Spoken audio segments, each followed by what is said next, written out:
मधुबन के बाबा,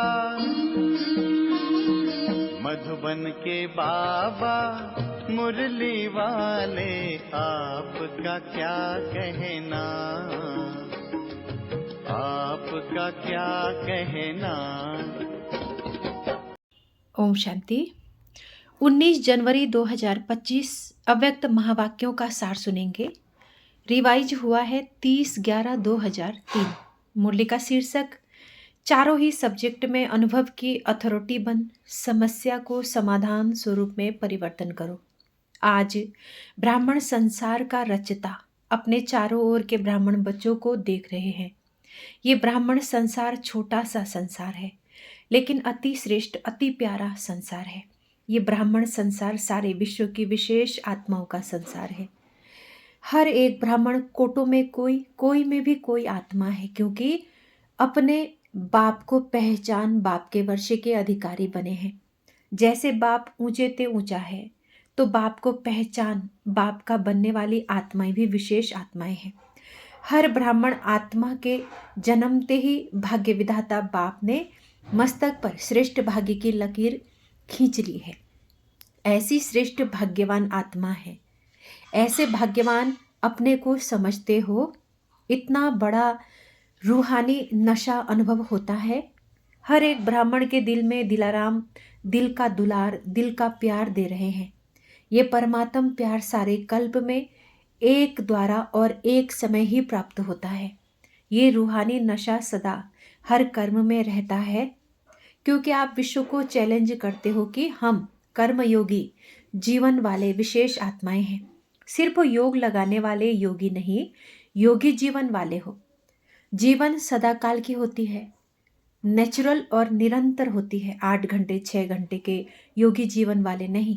योग अर्थात याद तो ब्राह्मण जीवन का लक्ष्य है।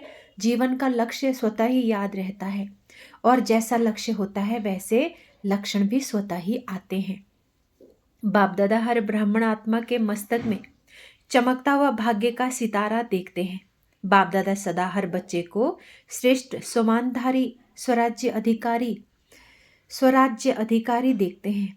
तो आप सभी भी अपने को सोमानधारी आत्मा हूँ, स्वराज्यधारी आत्मा हूँ, ऐसे ही अनुभव करते हो। सेकंड में अगर स्मृति में लाओ कि मैं सोमानधारी आत्मा हूँ, तो सेकंड में सोमान की कितनी लिस्ट आती है। अभी भी अपने सोमान की लिस्ट स्मृति में आई, लंबी लिस्ट है। सोमान अभिमान को खत्म कर देता है, क्योंकि सोमान है श्रेष्ठ अभिमान। तो श्रेष्ठ अभिमान अशुद्ध भिन्न भिन्न देह अभिमान को समाप्त कर देता है। जैसे सेकंड में लाइट का स्विच ऑन करने से अंधकार भाग जाता है। अंधकार को भगाया नहीं जाता या अंधकार को निकालने की मेहनत नहीं करनी पड़ती है, लेकिन स्विच ऑन किया, अंधकार स्वतः ही समाप्त हो जाता है। ऐसे सोमान की स्मृति का स्विच ऑन करो तो भिन्न भिन्न देह अभिमान समाप्त करने की मेहनत नहीं करनी पड़ेगी। मेहनत तब करनी पड़ती है जब तक सोमान के स्मृति स्वरूप नहीं बनते। बाप दादा बच्चों का खेल देखते हैं। सोमान को दिल में वर्णन करते हैं। मैं बाप दादा के दिल तख्त नशीन हूँ। वर्णन भी कर रहे हैं, सोच भी रहे हैं, लेकिन अनुभव की सीट पर सेट नहीं होते। जो सोचते हैं वो अनुभव होना जरूरी है, क्योंकि सबसे श्रेष्ठ अथॉरिटी अनुभव की अथॉरिटी है। तो बाप दादा देखते हैं, सुनते बहुत अच्छा है, सोचते भी अच्छा है, लेकिन सुनना और सोचना अलग चीज है। अनुभवी स्वरूप बनना ये ब्राह्मण जीवन की श्रेष्ठ अथॉरिटी है। यही भक्ति और ज्ञान में निरंतर है। यही भक्ति और ज्ञान में अंतर है। भक्ति में भी सुनने की मस्ती में बहुत मस्त होते हैं, सोचते भी हैं, लेकिन अनुभव नहीं कर पाते। ज्ञान का अर्थ ही है ज्ञानी तो आत्मा, अर्थात हर सोमान के अनुभवी बनना। अनुभवी स्वरूप रूहानी नशा चढ़ता है। अनुभव कभी भी जीवन में भूलता नहीं है। सुना हुआ सोचा हुआ भूल सकता है, लेकिन अनुभव की अथॉरिटी कभी कम नहीं होती। तो बाप दादा यही बच्चों को स्मृति दिलाते हैं। हर सुनी हुई बात को जो भगवान बाप से सुनी, उसके अनुभवी मूर्त बनो। अनुभव की हुई बात 1000 लोगों भी अगर मिटाना चाहे तो मिट नहीं सकती। माया भी अनुभव को मिटा नहीं सकती। जैसे शरीर धारण करते ही अनुभव करते हो कि मैं फलाना हूँ, तो कितना पक्का रहता है। कभी अपने देह का नाम भूलते हैं? कोई आपको कहे नहीं आप फलानी या फलाना फलाना नहीं हो, तो मान सकते हो? ऐसे ही हर सोमान की लिस्ट अनुभव करने से कभी सोमान भूल नहीं सकता। लेकिन बाप दादा ने देखा कि अनुभव हर सोमान का, वह हर पॉइंट का अनुभवी बनने में नंबरवार है। जब अनुभव कर लिया कि मैं हूँ ही आत्मा, आत्मा के सिवाय और हो ही क्या।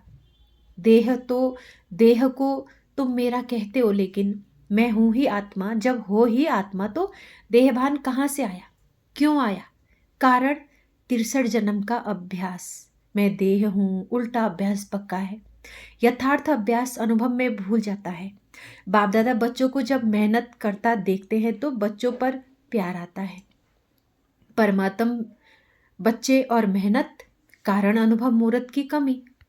तो जब देहभान का अनुभव कुछ भी हो जाए, कोई भी कर्म करते देहभान भूलता नहीं है, तो ब्राह्मण जीवन अर्थात कर्मयोगी जीवन, योगी जीवन का अनुभव भूल कैसे सकता। तो चेक करो, हर सब्जेक्ट को अनुभव में लाया है। ज्ञान सुनना सुनाना तो सहज है, लेकिन ज्ञान स्वरूप बनना है। ज्ञान को स्वरूप में लाया तो स्वतः ही हर कर्म नॉलेजफुल अर्थात नॉलेज की लाइट माइट वाला होगा। नॉलेज को कहा ही जाता है लाइट और माइट। ऐसे ही योगी स्वरूप, योग युक्त, युक्ति युक्त स्वरूप, धारणा स्वरूप अर्थात हर कर्म, हर कर्मेंद्रिय, हर गुण के धारणा स्वरूप योगी।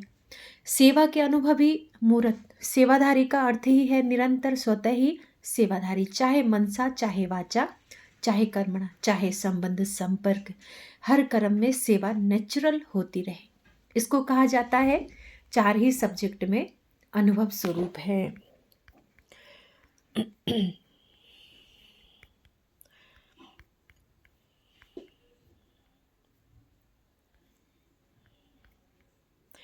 अच्छा, चारों ओर से श्रेष्ठ समानधारी अनुभवी आत्माओं को, सदा हर सब्जेक्ट को अनुभव में लाने वाले, सदा योगी जीवन में चलने वाले, निरंतर योगी आत्माओं को, सदा अपने विशेष भाग्य को हर कर्म में मर्ज स्वरूप में रखने वाले, कोटों में कोई में भी कोई विशेष आत्माओं को बाप दादा का याद प्यार और नमस्ते।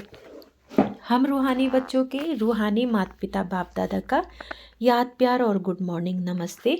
ओम शांति बाबा, ओम शांति। आज दादी जी से बात की, बाबा ने भेंट की। सभी को उमंग उत्साह में लाने का अच्छा कार्य कर रही हो। अभी तो करोड़ों को संदेश देने का प्लान चल रहा है। करोड़ क्या, सारे विश्व की आत्माओं को संदेश मिलना है। अहो प्रभु तो कहेंगे ना, अहो प्रभु कहने के लिए भी तो तैयार करना है ना। दादियों से भेंट की, यह भी सहयोग दे रही है। अच्छा है मधुबन को संभाल रहे हैं, अच्छा सहयोगी ग्रुप मिला। एक एक की विशेषता है, फिर भी याद रत्नों का प्रभाव, फिर भी आदि रत्नों का प्रभाव पड़ता है। चाहे कितनी भी आयु हो जाए, नए नए भी आगे बढ़ रहे हैं, लेकिन फिर भी आदि रत्न की पालना अपनी है, इसलिए ग्रुप अच्छा है। अच्छा वरदान है, विघ्न पुरूप चमकीले फरिश्ता ड्रेस धारण करने वाले, सदा विघ्न विनाशक भव। विस्तार, स्व के प्रति और सर्व के प्रति सदा विघ्न विनाशक बनने के लिए क्वेश्चन मार्ग को विदाई देना और फुल स्टॉप द्वारा सर्व शक्तियों का फुल स्टॉक करना। सदा विघ्न पुरूप चमकीले फरिश्ता ड्रेस पहनकर रखना, मिट्टी की ड्रेस नहीं पहनना। साथ साथ सर्व गुणों के गहनों से सजे रहना, सदा अष्ट शक्ति शस्त्रधारी संपन्न मूर्ति बनकर रहना और कमल पुष्प के आसन पर अपने श्रेष्ठ जीवन के पांव रखना। स्लोगन है, अभ्यास पर पूरा पूरा अटेंशन दो तो फर्स्ट डिवीजन में नंबर आ जाएगा। अव्यक्त इशारे हैं, अपनी शक्तिशाली मनसा द्वारा सकाश देने की सेवा करो। जैसे वाचा सेवा नेचुरल हो गई, ऐसे मनसा सेवा भी साथ साथ और नेचुरल हो। वाणी के साथ मनसा सेवा भी करते रहो तो आपको बोलना कम पड़ेगा। बोलने में जो एनर्जी लगाते हो वो मनसा सेवा के सहयोग कारण वाणी की एनर्जी जमा होगी और मनसा की शक्ति सेवा सफलता ज़्यादा अनुभव कराएगी। आज सूचना है, आज मास का तीसरा रविवार है। सायं 6:30 से 7:30 बजे तक सभी भाई बहनें संगठित रूप में एक ही शुद्ध संकल्प से प्रकृति सहित विश्व की सर्व आत्माओं को शांति और शक्ति की सकाश देने की विशेष सेवा करें। अनुभव करें कि बाप दादा के मस्तक से शक्तिशाली किरणें निकलकर मेरी भ्रुकुटी पर आ रही है और मुझसे सारे ग्लोब पर जा रही है। ये थे अव्यक्त महावाक्यों का सार। अच्छा, ओम शांति, ओम शांति, ओम शांति।